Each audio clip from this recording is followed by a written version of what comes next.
তাদের এরকম মাথা থেকে বডি আলাদা চাই।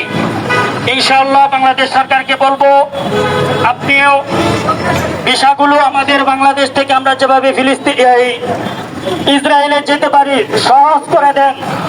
আমরাও ওই ভাইয়ের মতোই বলতে চাই, জিহাদের ময়দানে জিহাদ করতে করতে আমরাও আমাদের গলাগুলো মাথাগুলো একত্রিত করে একসাথে তাদের ইসরায়েলের রক্ত জমিনকে রক্ত দিয়ে আমরা ইনশাল্লাহ স্বাধীন করে ফিলিস্তিনের মাটি আমরাই জয় করবো ইনশাল্লাহ।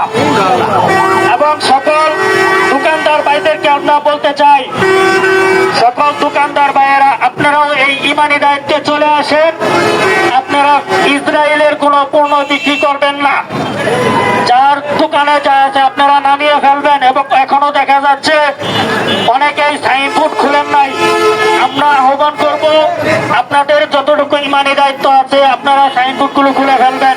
এবারে আমার বক্তব্য শেষ করছি। আসসালামু আলাইকুম রহমতুল্লাহ।